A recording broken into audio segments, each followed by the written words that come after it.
Shalom, puji Tuhan, senang bisa berjumpa kembali.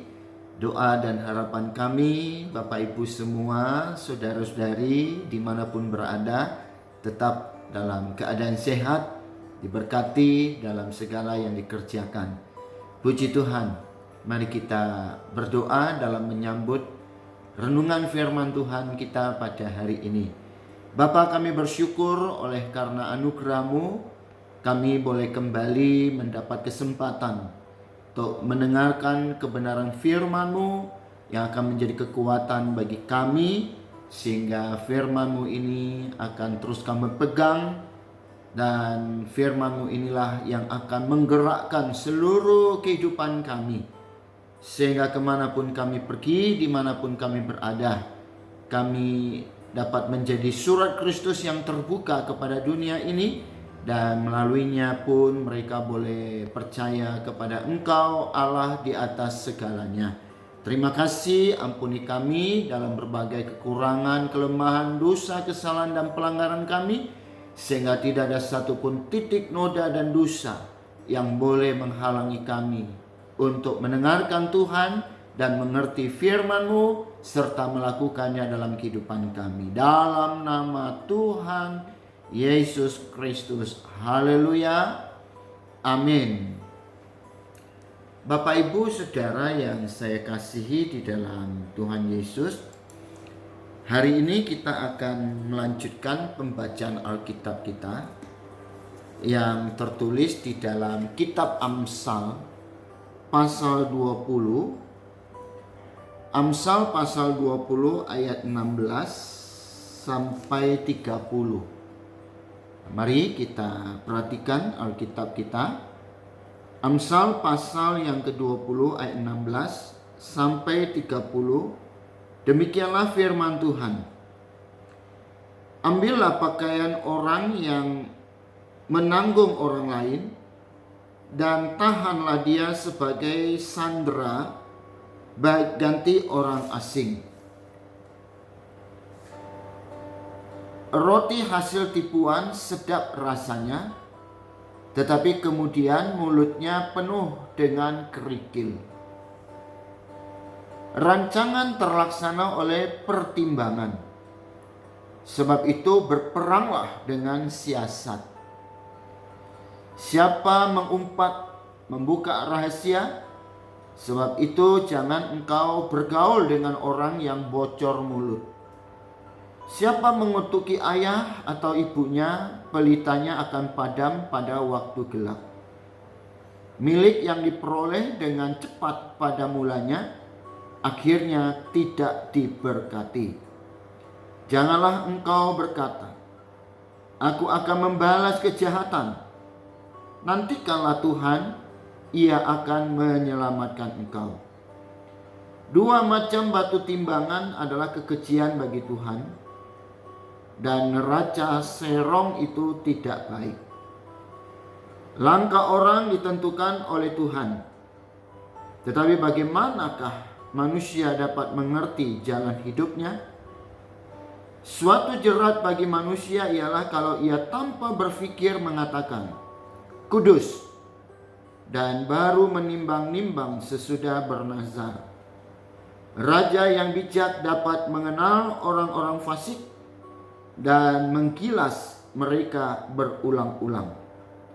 Roh manusia adalah pelita Tuhan yang menyelidiki seluruh lubuk hatinya.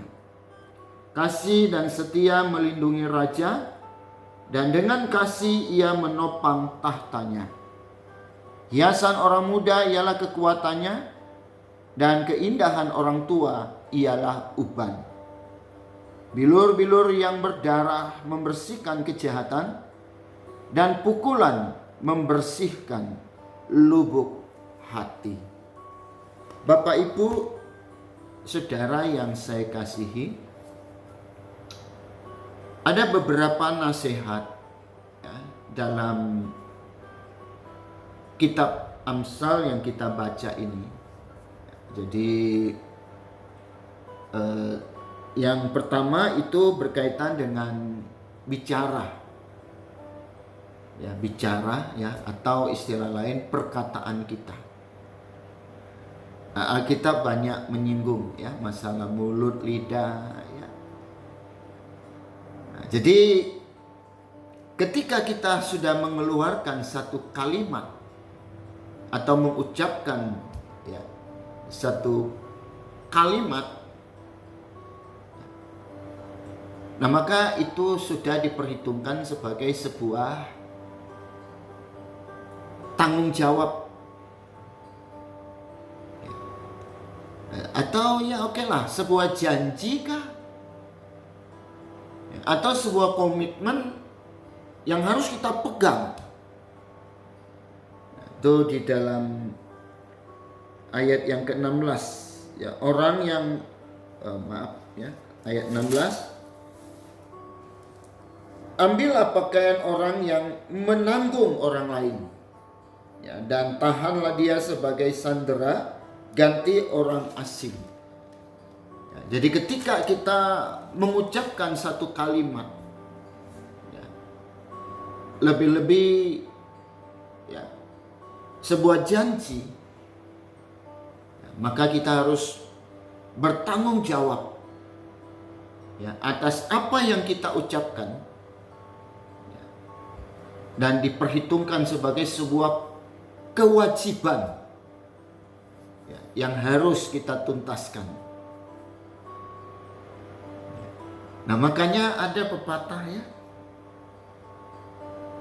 mengatakan bahwa mulutmu adalah harimaumu.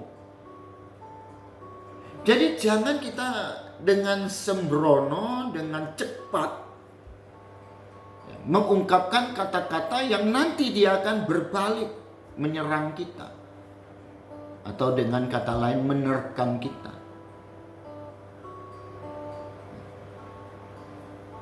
Karena ya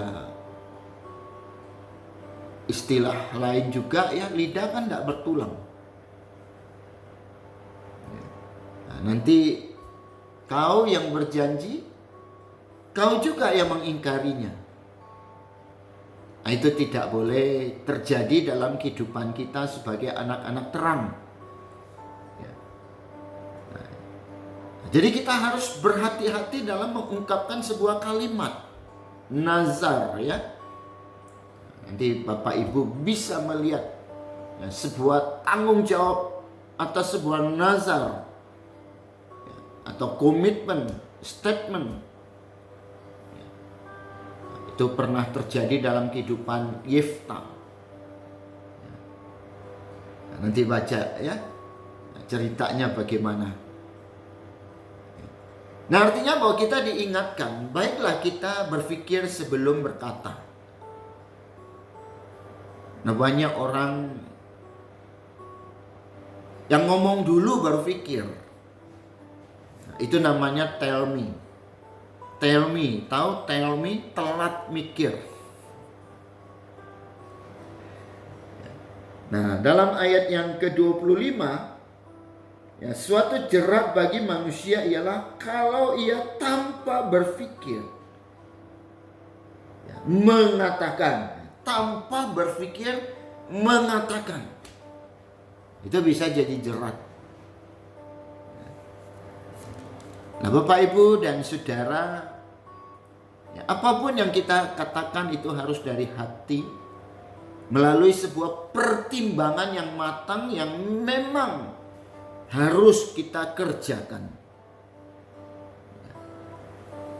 Jadi kita juga di samping menjaga diri supaya tidak terlalu banyak ya, apa itu istilahnya ya, PHP ya. Tapi kita juga diingatkan untuk berhati-hatilah dengan ya, apa yang dikatakan oleh orang ya, atau apa yang dijanjikan orang. Jangan sampai kita kecewa ya, karena perkataan orang lain. Nah, jangan kita juga terlalu menganggap atau apa istilahnya ya, GR gitu loh.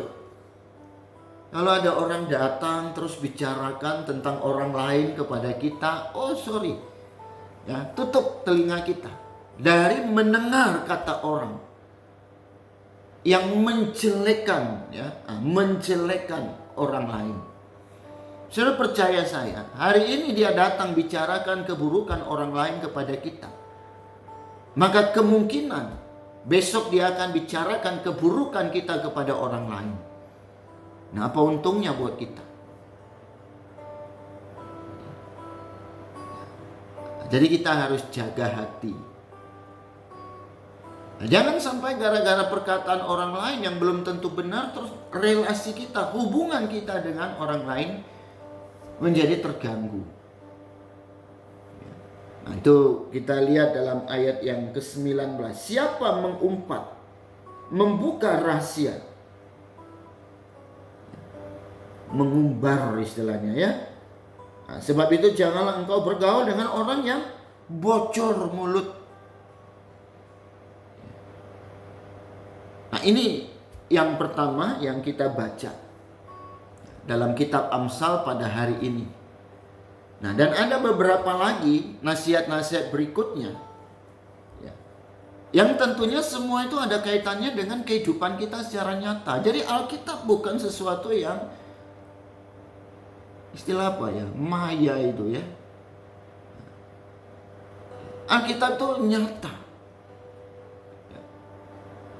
nyata di dalam mengungkapkan kehidupan kita. Alkitab tidak bicara sesuatu yang di awan-awan.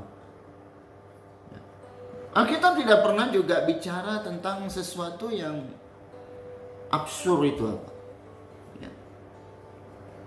yang tidak ada realitanya. Nah, ya.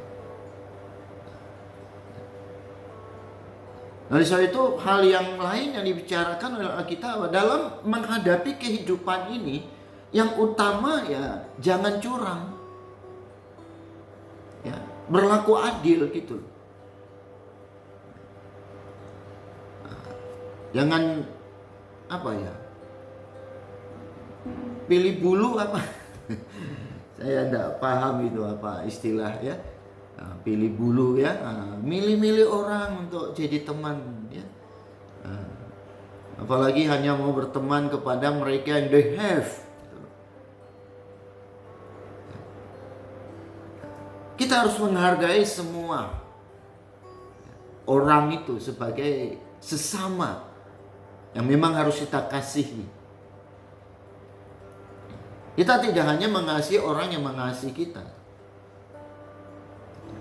Nah, di dalam ayat yang ke-17 sangat diingatkan, ya. Roti hasil tipuan sedap rasanya, tetapi kemudian mulutnya penuh dengan kerikil.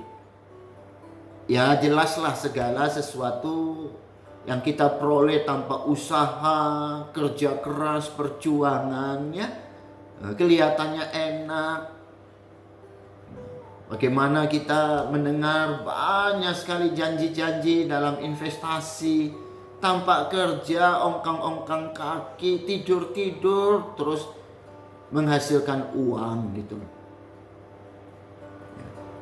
Nah, enggak usahlah, ya, kita terbuai dengan seperti itu. Ya, intinya ya kalau mau diberkati ya harus kerja, ya, seperti renungan kita minggu yang lalu. Karena apa? Ya jelas Alkitab mengingatkan semua harta yang didapat dengan cepat, ya, apalagi diperoleh dengan jalan yang tidak benar, ini akan berakhir dengan kesia-siaan. Ya, dalam ayat 21, milik yang diperoleh dengan cepat pada mulanya akhirnya tidak diberkati. Kalau itu bukan sesuatu yang kita jalankan, ya, dan perjuangkan di dalam rencana dan pimpinan kehendak Allah, tidak akan yang bisa menjadi berkat, ya, dalam hidup kita. Nah, kemudian juga dalam hal melakukan sesuatu, saya pikir yang namanya rencana yang baik itu diperlukan, ya. Ya, karena kita menghadapi waktu yang berjalan terus. Kalau segala sesuatu enggak kita persiapkan, toh waktu akan berlalu dan semua program akan terlaksana. Tapi dia tidak pernah akan memberikan hasil yang optimal. Nah, jadi Bapak, Ibu, dan saudara-saudara yang saya kasihi, dalam membuat rencana itu sangat penting di dalam memperjuangkan hidup kita.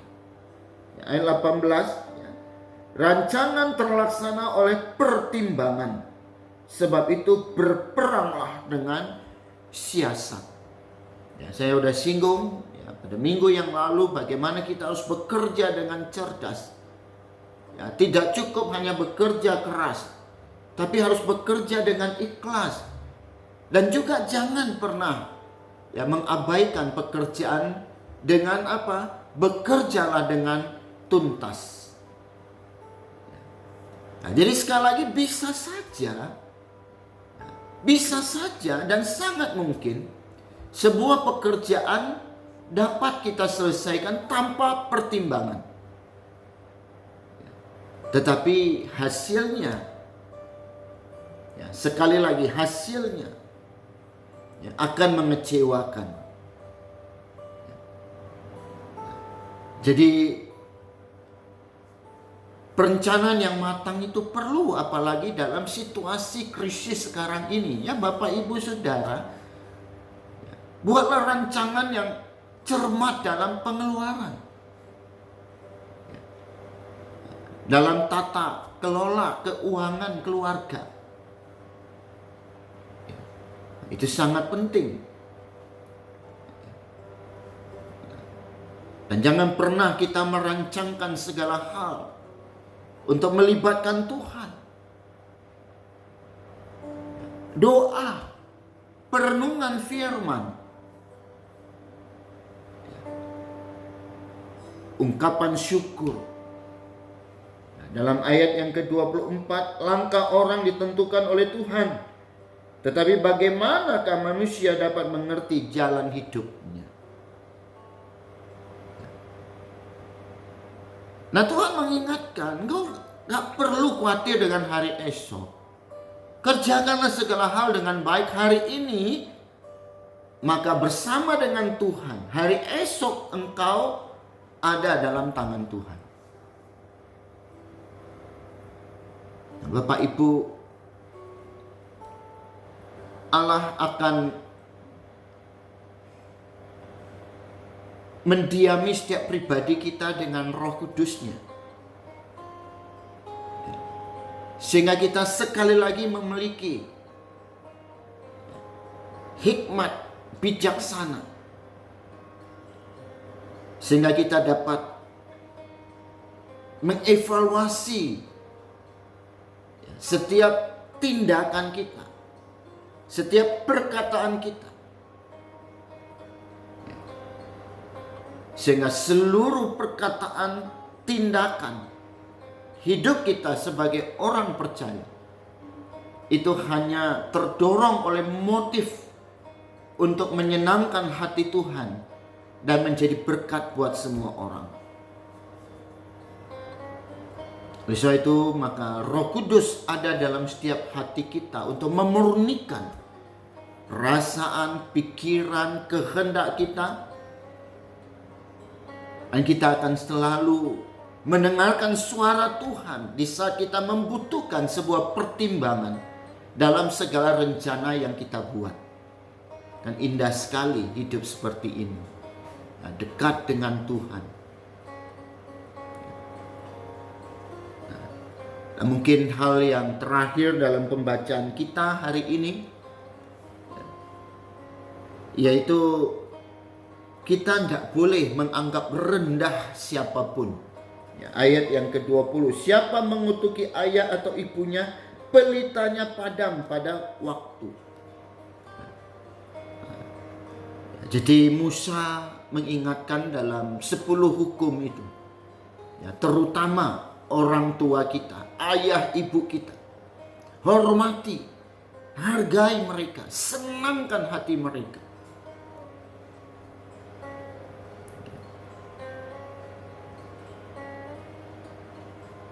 tanpa pamrih kita harus berjuang mendampingi orang tua kita sampai akhir hayat mereka.